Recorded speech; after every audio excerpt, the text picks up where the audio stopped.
Mga kababayan, pakinggan niyo pong mabuti. Kasi, ito po ay, tingnan niyo, grabe, binabalot na santambak na pera, Nakapag-deliver po kami. 41 Forbes po. So ito po yung bahay di umano ni Pangulong Ferdinand Marcos Jr. Yes po. Meron din po kami sa Ilocos kasama po si Kong Saldi.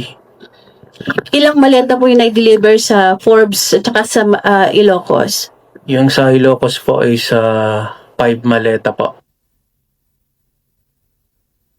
Ako po si Bernard Tube. Nakapag-deliver po kami.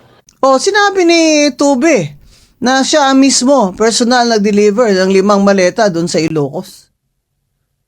Sino sa Ilocos ang binigyan nyo ng maleta? Sino ba talaga ang taga Ilocos? Norte. Alam naman si Chabit yan, Singson. Sino sa Ilocos Norte ang dinalan nila ng 5 maleta na pera galing kay Saldico? Ay, alangan naman si Senator Amy Marcos yan. Diba? O kaya yung Governor Marcos dyan. Diba? Hindi naman nila district. Hindi naman yata nila district yun. Diyan, daming maleta, mamahal pa yung ibang maleta dyan, Uy, may pink, may yellow, may blue, may orange. Aba, grabe. Hindi lang maleta, may karton pa sa taas. Ayan, nasa trolley. Ay, grabe ito mga kababayan. Ito yung mga, taxes natin. Ginanakaw lang ng mga animal na ito. Grabe mga ito. Yan mga kababayan, ang total na corruption na estimated total sa kickback sa flood control, ghost project, saka substandard, 1.9 trillion. Hindi po million, hindi po billion, trillion po, trillion. 1.9 trillion. Samantala, ang budget natin nitong 2025, ang budget ng buong pamahalaan ay 6.7 trillion. Imagine that.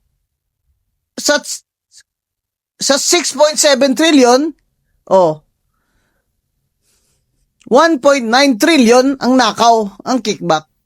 Habang ang mga ospital natin ay walang libreng gamot, kulang sa mga physical therapist at mga doktor. Kaya ang pila po doon sa therapy lang ay halos 1 buwan ng pila. Yung mga batang may Down syndrome, na may butas ang puso, kailangan na ng surgery, galing pa po sila sa iba't ibang probinsya, kailangan po ng minimum 50,000 na guarantee letter sa Philippine Heart Center bago po makastart ang pag-opera. Pero itong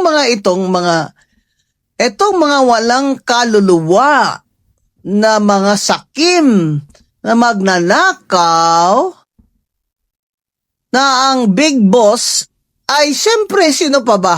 Diba? Pwede bang magnakaw sila? Lahat-lahat ng yung mga congressman na yan dyan. Kung hindi yan, project ni Martin Romualdez, yung kanilang speaker noon, na siyang pinsan ni BBM.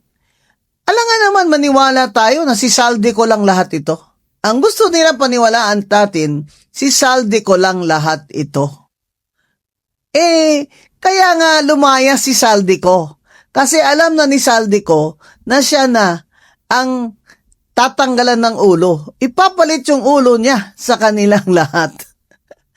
Ang sinasabi ni Saldico, bakit ako lang, di ba? Bakit ako lang ang mananagot at papuputol ng ulo dyan? Kaya nilabas niya lahat.